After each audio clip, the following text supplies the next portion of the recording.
Brodes Media.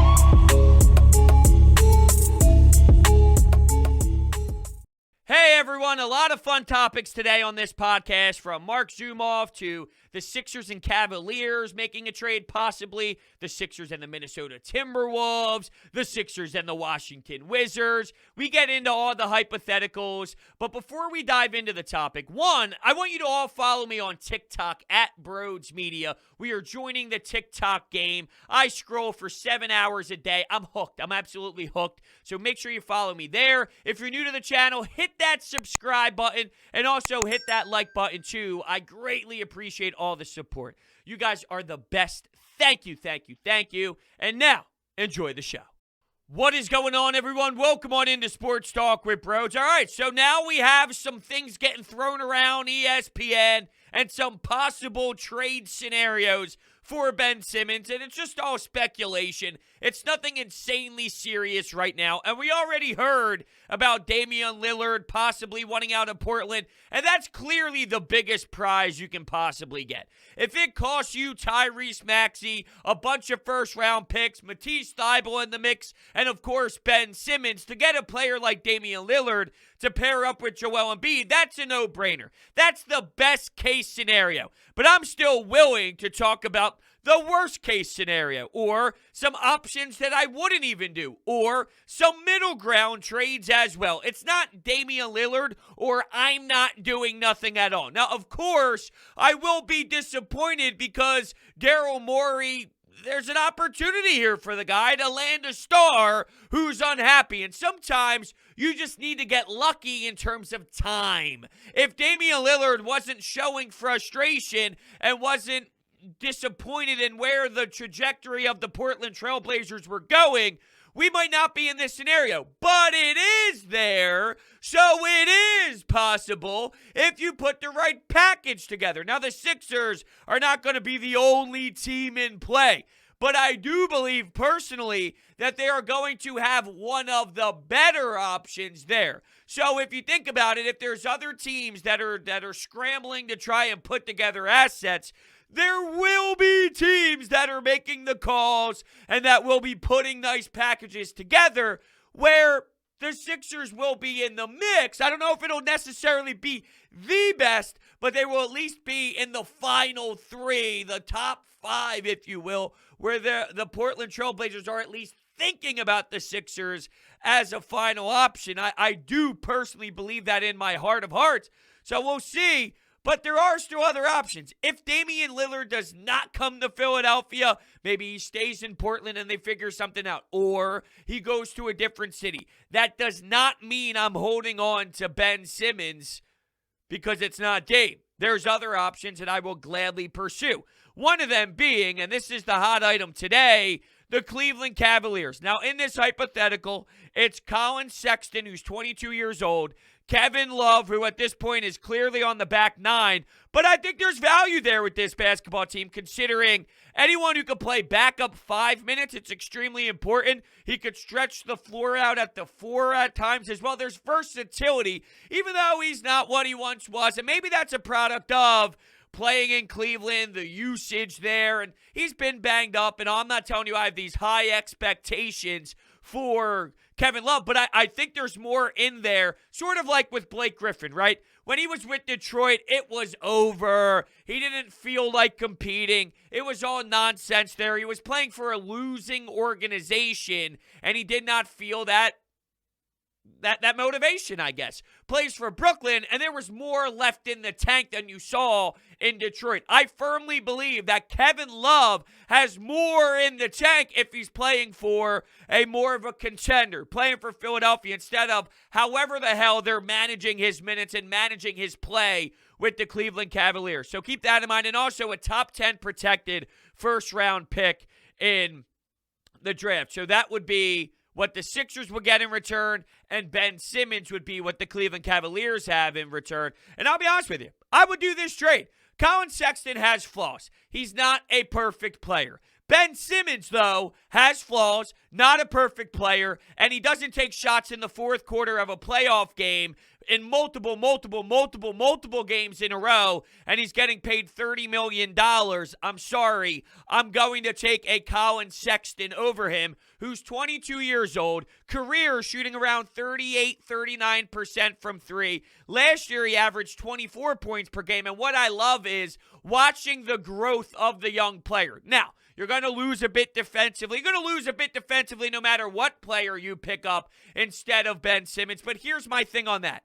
You can win without the most masterful defense in the world. You have Joel Embiid anchoring the paint. That's massive. Joel Embiid is extremely important to the defensive side, and he brings you so much value on the defensive side. Well, you're obviously losing Ben Simmons, but let's say Matisse Thybulle's still here. How come you can't rely on Matisse Thybulle to now take that next step? Now it's another year of Matisse. He needs to work on the offense. I do have a scary feeling inside of me that watch the way this organization handled Ben Simmons, and I truly hope they don't do the same thing with Matisse Thybulle. Do what you do well. Do what you excel at. Do the defense. You are amazing at defense. Do the defense. Play defense. I feel like I was Chance the Rapper there. Do that hockey, right? Do the defense. But they know what he's so strong at, and they want to focus on what he's so strong at. He needs to take that next stride. You know, Danny Green, I really hope that maybe there was a snowball effect from Danny Green's play to Matisse Thybulle, just in terms of, I can be that. Matisse Thybulle could be Danny Green, which is an excellent three-point shooter and that beautiful defense. He could be better than Danny Green and what he brought to the table as a 3-and-D guy. But he needs to take that step, and just watching how they handled Ben. Now, Ben is a very unique individual. I watched this organization talk about how Tobias needs to be better, Joel Embiid needs to be better, calling out Tyrese Maxey for his poor performance defensively, saying at one point he was one of our weakest defenders. Everyone gets called out except Ben. So maybe it's just the personal way that Ben was handled, and it's not the same around the entire organization for every player. But, I mean, look, I'm just looking at the track record here. Maybe there's something to that. I don't know. I hope not. I hope that Matisse Thybulle takes that stride. But I'm so worried that they see a beautiful defender. They look at him as one of the best defenders you can find at that age with playing those type of minutes. And instead of forcing him to improve so heavily, it's, yeah, you know, you can work on your three-point shooting, but it's not as important as the value you bring defensively. That would be disastrous. So I hope he takes that stride, and you'll have him there to help you out if you do make this trade and lose the defensive bend for a player like Collin Sexton. Here's what I love, though, how he has added to his game each season. Rookie year, averaged 16.7 points per game. Sophomore campaign, 20.8. Third year, 24 points. He's taking steps in the right direction. Three-point shooting went down percentage-wise. He's also taken more threes, though, and he's not in an uncomfortable spot. Last year was around 37%. He's not this product like Damian Lillard, where Damian Lillard comes in, you're ready to go win a championship. That's why he's best-case scenario. Collin Sexton at 22, he might be more of, you know, look, if that's your best trade that you have available for you, which it might not pop as much as Dame, it definitely doesn't, it's still reasonable enough for me. I'll go back to this. This has been something I've been consistent on, and this has been my statement that I don't hear a lot of people talking about. I think it's more of this team needs to get better than what they had last year. I look at it more as I'm willing to be the same. I'm willing to still be a second-round exit team with a 22-year-old point guard that can give you 24 points per game, that can give you 38, 39% from three. Now, he's going to have to grow, and there's the Joel Embiid timeline. But if you can get to Game 7 in 2 series now, Toronto on the road with Kawhi Leonard's shot, and now against the Atlanta Hawks, playing 4-on-5, just imagine what you could do playing 5-on-5. Maybe that's enough. Maybe that's enough to get over the hump. I'm not claiming that means you can go win a championship, but maybe that's what you need to get into that stride of being an Eastern Conference Finals team, which is a step in the right direction. I'm aware that Collin Sexton does have flaws to his game, but you know, when you think about where Ben Simmons is, this isn't just throwing him away for garbage. Keep in mind, I mentioned Kevin Love. There's something there with that. I don't know how much you could play Kevin Love next to Joel Embiid? Because I'm thinking in my brain every possible scenario, right? Could you move? And I don't love this. I really don't, because I feel Tobias plays his strongest basketball at the 4. But I'm just saying, could you have Sexton at the 1, Seth Curry at the 2, Tobias at the 3, Kevin Love at the 4, Joel Embiid at the 5? I don't know how powerful that is. Like I said, I'm just throwing things here out there as possibilities if this trade went down. And, look, I think Kevin Love still got some game. I do. I think he's still got some game in there, and he can play the 4. He can play the 5 with Joel Embiid going to the bench. Maybe if there's some load management throughout the regular season, he'll be a lot better than the Dwight Howard experience. I promise you that. And Dwight Howard going to the game in Atlanta and watching the Atlanta Hawks play, that's a joke. It just shows you exactly how brain dead he is at times. How many times do we question, what is he doing? What's going in his head? He's running guys over during a screen. A screen is set, and he's just plowing through individuals. He's picking up flagrant fouls every single damn game, and he's just running around like a clown. He doesn't know what he's doing. He's losing IQ. He's got no IQ whatsoever when it comes to the sport of basketball. And clearly, there's a reason why, okay? First off, he went to the game. I don't care where he's from. I don't care where he lives. I don't care about any of that nonsense. Have you ever seen an NBA player sitting courtside when your team just got eliminated and you then went to that playoff series? There's a reason why it doesn't happen, because it's foolish. You watch at home. You do what everyone do from home. You want to watch the series? Sure. Everyone's watching the NBA playoffs. You're studying some of these players. You're watching your friends. You don't go to the game. That's embarrassing. It's nonsense. It really is. Now, I don't lose sleep over it. I think it's just a correlation between what we saw with Dwight Howard basketball decision-making wise when we questioned, does he even use his brain? Does he even think out there? And then that's. And I don't want to hear him tell us that we need to be more positive with Ben. It's not our job. During Coffee with Brodes, somebody asked me if I thought it was the fan and the media that caused issues here with Markelle Fultz and Ben Simmons. No. It's our job to react to what we see. So, we're not overreacting to Ben's issues. Those are major fucking problems, and they cost you playoff rounds, and they cost you this playoff run, this series, with an MVP style of Joel Embiid. This is not us overreacting, causing a scene, being too aggressive. We react to what we see. We're not speaking this into existence. We're not saying, you know what Ben's going to do? Ben's going to suck. Ben's going to cause so many problems, and then it ends up happening. It's not our job to baby and coddle athletes. Now, people go overboard, and I'm not talking about the overboard individuals that go into DMs, say things about family, this and that. Because, that's an issue, and that's a problem throughout every sports city, every sports fan. But as a normal, and if you think about the 90%, I'd say probably 90 to 95% of sports fans are normal. Now, they're passionate and, they care and they show it, but they're not in the category of doing horrendous, mean things to athletes and starting to touch into that personal side. So I'm strictly speaking of the 90 to 95. You can't stop that other percentage. That's in every city, may I add. So here with Philadelphia, this isn't our fault. Ben Simmons has had 5 years to shoot a basketball. This is Ben Simmons. Now, us having it bottled up for so many years and then expressing it after a playoff series, that happens, but it's all on Ben. If Ben shots, our reaction wouldn't be this. It's a cause and effect. Ben controls that. Ben controls what's going to happen. If he plays well, and if he shoots a basketball, and if he's willing to change the way that he approaches the game, we don't react this way. It all goes to him.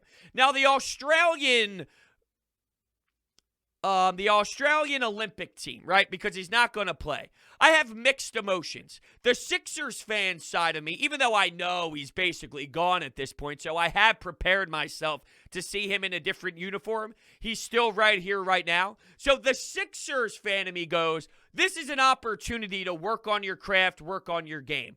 Then there's another side, though, of in what universe, in the Olympics, is it time to start jacking up shots? His teammates probably wouldn't love that. His coaches probably wouldn't love that. From a personal gain standpoint, sure. I'd imagine they'd be happy that he's finally getting over that hump, even though I don't see that ever happening. My point is this. You're trying to win a medal. You're trying to win a gold medal in the Olympics. That's not the time to start jacking up very small percentage shots to work on your game. If I'm his teammates, I'm going, dude, what are you doing? This isn't the preseason. This isn't the gym. This isn't your local pickup 5-on-5 next to your new house in California. This is a serious level of competition where we're trying to win basketball games, and you're just doing whatever you want out there, taking ill-advised shots that's not benefiting this basketball team. So there'd be a side of that where if I'm his teammates, I'm disgusted if Ben Simmons going 2 for 15 and he's just taking a lot of shots. I also feel it's very raw for him to do that. He's in a mental spot right now. He's in a very tough, brutal mental spot as a human being. And I think that that's a little bit of a huge step right now, so instant after what he's heard, after what he's seen, and after what he experienced. So from that angle, I don't necessarily blame him. At the same time, though, it is a moment to get a feel and to just start tweaking.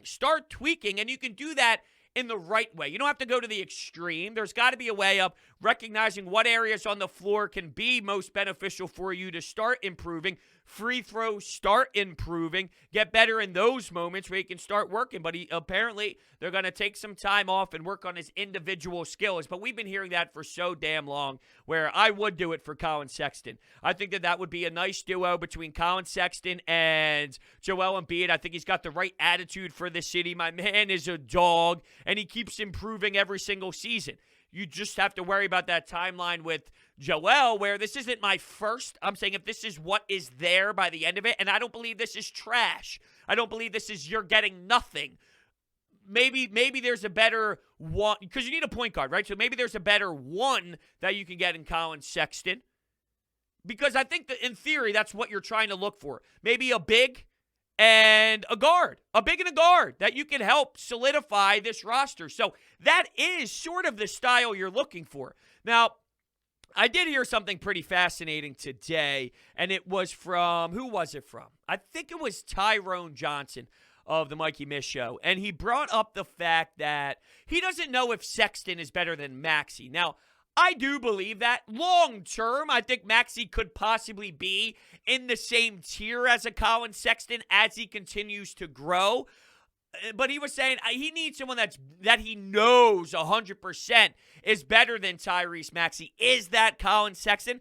I think right now he is. If you throw Tyrese Maxey into the starting rotation, is he going to give you 24 points per game, shooting 39% from three, and giving you around 4 or 5 assists per game? Probably not. I don't think Maxey is that level of player yet. Maybe he is 4 or 5, 6 years down the road, but who knows what Collin Sexton could be down the road as well if you're looking at that timeline for those two players. I get what he's saying. Damian Lillard is an absolute no-brainer, 1,000% better than Tyrese Maxey. And he has a time. It's called Dame time, which is late fourth quarters, while one individual was afraid to look at the basket when Trae Young was defending him 2 inches away for a slam dunk in a Game 7 playoff game at home, and the other is known to make big shots late and counter an opposing team's star as well that's shooting a lot of buckets. So, I mean, it's clear as day. With Maxey, you're right. I see where he's going. I just believe that Collin Sexton is better than Maxey is, and window-wise, I'm willing to take that ride with Collin Sexton. I am. Other teams are interested, though. Minnesota, very interested. Brings up D'Angelo Russell. I'm very willing for that. I've been vocal about that. You know, I read Keith Pompey, who wrote an article for the Philadelphia Inquirer, and Keith Pompey is one of the GOATs when it comes to the Sixers beat. He does a fantastic job. Great person as well. And when I lost my train of thought. Where was I going there? Oh, he wrote a story about the possible options. He didn't love the D'Angelo Russell one. One of the ones he did love, though, which is funny because I'm the complete opposite, he liked Andrew Wiggins. He thought Andrew Wiggins could be a fit here. You end up getting a draft pick. I'm out on Wiggins, and I know he had a better season last year, so I will read his numbers just to put it in perspective a little bit. So Andrew Wiggins did have a better year last year. Look, I'm not high on Ben Simmons. That's clear. I don't think Andrew Wiggins is the right fit here either. He averaged 18.6 points per game last season. He shot 38% from three, which he's a 34% career shooter from three. So he clearly stepped up in that area by a large margin, by the way, because in all of his other seasons, he was somewhere in between 30 and 35%. So this was his best three-point shooting year. Keep in mind where the Golden State Warriors were this year, but they did have Steph Curry, and they fought hard. But it's not the Golden State Warriors that we're accustomed to seeing. 18.6 points per game. I'm not doing that. I'll be honest, I'm not doing that. And I know Wiseman is now getting thrown around, and you're also hearing maybe some trades with Toronto, a possibility with Toronto and Golden State. I don't love that one. I would actually keep Ben Simmons over that. I would trade Ben Simmons for C.J. McCollum. I would trade Ben Simmons for D'Angelo Russell. I'm not saying one-on-one.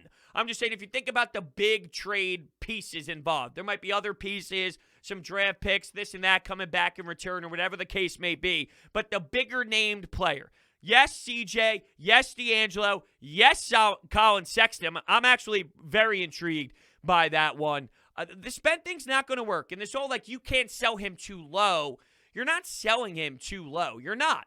You're not giving up. You might not have to give up Tyrese Maxey. You might not have to give up Matisse Thybulle. The number one option is clearly Damian Lillard. Nobody's having a debate about that. If you can get Dame, do whatever it takes to get Dame. Give up pick swaps, give up first-round picks, give up Maxey, give up Thybulle, give up Ben Simmons. You do whatever to get Damian Lillard and Joel Embiid together. Pick and roll, pick and pop, just the threat in general of spacing, a crazy concept in the NBA that you didn't get under Ben Simmons. See, what happens is as time moves forward, people forget about how brutal and how horrendous it was. Don't be fooled. Don't let time allow for you to forget how disgraceful Ben Simmons really is in the most meaningful games of an NBA season. He'll have his regular season success because he's a regular season player. Ben Simmons can't shoot a basketball, won't shoot a basketball. Nothing will change. This is who he is.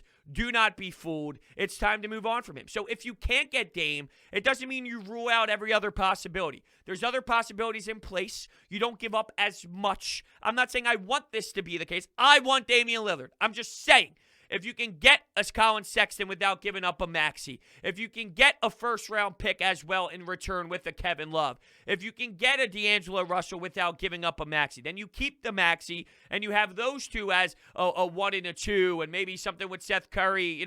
Maybe you can bring him off the bench, or Maxey comes off the bench and he just has a more significant role. And, I'm just thinking of possibilities here. I'm okay with that. You're not worse. You're not worse. Ben Simmons was such an issue. You're not worse. Stop convincing yourself that this makes you worse. It doesn't. You're not a good basketball team with Ben Simmons in the playoffs. You're not worse. You might be the same.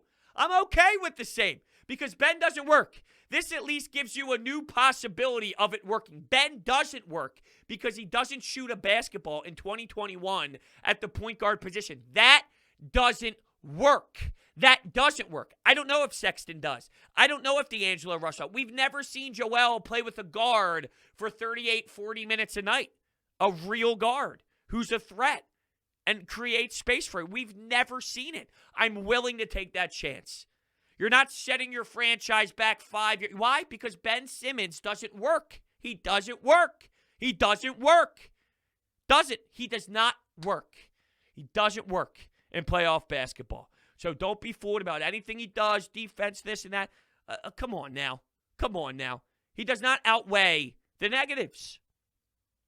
And there's no way he just flips. We got to dive too deep into the mental side of the game of basketball, where once you hit that element, we're done. We're done. Okay, we're just done. There's another trade I want to get to real quick that was thrown around there first. DraftKings Sportsbook is not only my favorite sportsbook, but also America's top-rated sportsbook. I love using DraftKings Sportsbook. Easy to navigate, plenty of instructions for new bettors, and nearly limitless ways to get in on all the action. My friends and family have been loving DraftKings Sportsbook. I know you will too. Listen to this great offer. Download the top-rated DraftKings Sportsbook app now and use promo code Brodes when you sign up to turn $1 into $100 in free credits. Bet on the basketball team of your choice to win their next game. If they do, you will claim $100 in free credits. That's promo code Brodes for a limited time.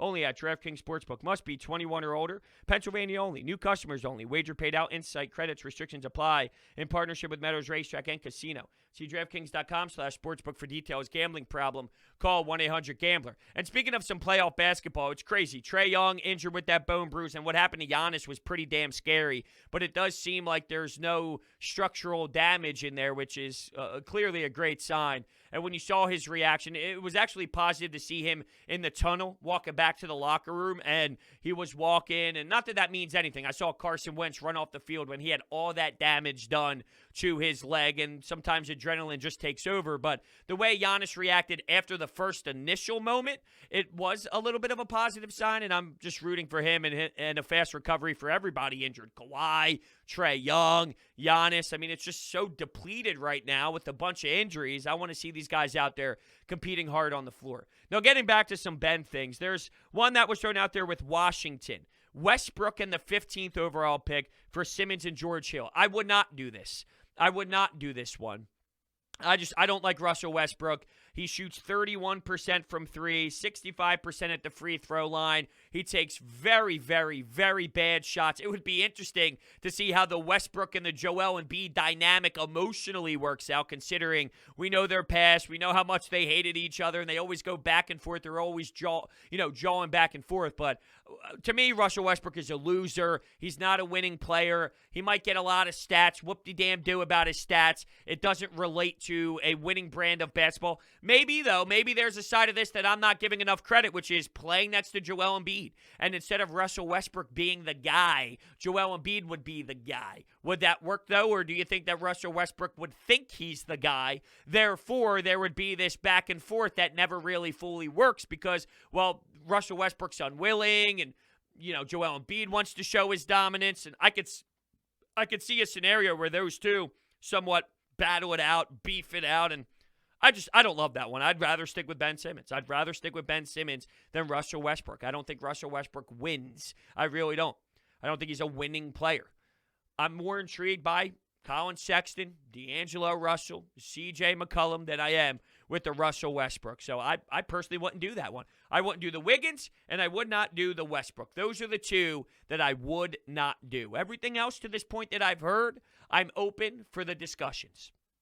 Now, there's been some news with the Sixers outside of on-the-floor stuff. Of course, Marc Zumoff is the big one, and him retiring is very devastating. I'm watching his highlights. I'm watching the clips of Allen Iverson, Iguodala, Seth Curry. It's amazing what he's done. I'm 26 years old. I don't know anything other than Marc Zumoff being the voice of the 76ers. He's one of the best human beings I've ever met in my life. He's helped me out tremendously throughout this journey of mine. I'm going to try and get him on. He's been on the channel before, and I had him as a guest on 97.5 The Fanatic when I was hosting a couple weekend shifts. He's hopped on with me. I'm going to try, and as you can imagine, he's busy, and there's a lot of people reaching out after his announcement and all. But I'm going to try and get him back on the show. He's one of the best people I've ever met in my entire life, and it hit me. There's no denying it hit me. This isn't, and we talk about when Allen Iverson retired and when big moments happen in sports. This is a huge, monumental Philadelphia sports moment. Huge, historic moment of Philadelphia sports, and it's going to be weird. Now, I'll say this. You got to give whoever steps into his role time to adjust. It's so hard to follow these individuals. Tom McCarthy following what we had with the Phillies. Jim Jackson following what we had with the Flyers. And whoever's next following Marc Zumoff. Give them time. It's not going to be the same. You can't recreate that. You got to give them time to get a feel, to figure out what their identity is going to be and how they're going to follow up such a masterful performance. But, it's just crazy. He is 76ers basketball. We talk about turning garbage into gold, the shot clock's unplugged, we're on the seesaw. I mean, we can go through over and over again, right? A timely deuce. There's so many great Zooisms out there that maybe we took for granted. Maybe we took for granted at the time. But for me, there was nothing better than a Marc Zumoff yes that's let out, and then he allows the fans to fill in that following moment where, and the most recent one was a Seth Curry 3. I think it was against the Wizards. Was this the Wizards series or the Hawks series?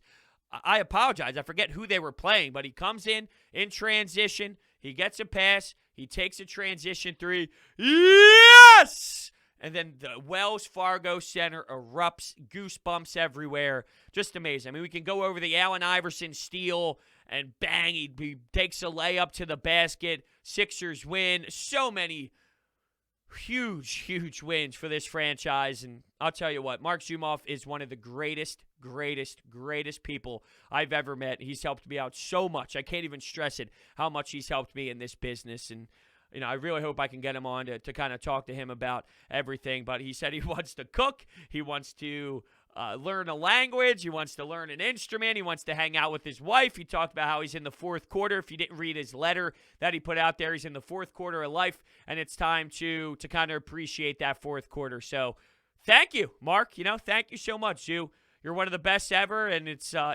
emotional. I really do believe that. When we watch next year, it's hit us, and I know it's hit us, but wait until we have to watch Sixers basketball again without Zoo. Now, I've already imagined him ringing the bell and how explosive the Wells Fargo Center is going to be in that moment as he's down there. But I think it'll really impact us, with all due respect for whoever comes in next, when we hear the next game called. But every team does this, right? Vince Scully for the Dodgers, talking about Hall of Fame.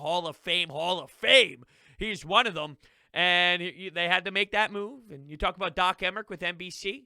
They had to make that move. I mean, this happens. This does happen, unfortunately. And for him to go out on top, too, the way that he ended it, it's a lot better than, let's say, people saying, hey, maybe Zoo should, when you're so out there and you're lost. I mean, we see that all the time nationally with some of these TNT announcers.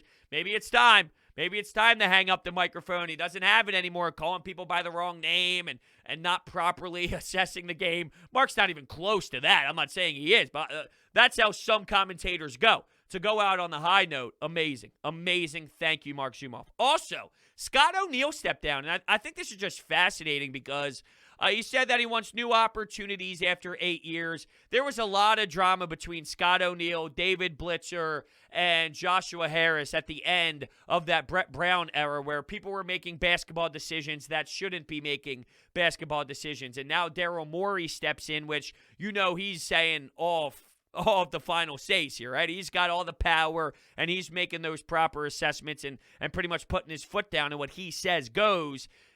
After Daryl Morey comes here, Scott O'Neal leaves. And I just know all of the nonsense, all of the drama at the end of that Brett Brown stuff, Elton Brand. I mean, there was so much internally that is just not common knowledge, and I don't know everything. I don't know every single issue, but there was a toxic environment with the ownership group, with David Blitzer, Scott O'Neal, Harris, the coaches, the front office members, the GM. It was a nightmare. And for them to underachieve here, Daryl Morey coming in, Scott O'Neal saying he wants, to kind of get a fresher start in life and whatever the case may be, or a fresher start in a new opportunity after 8 years here.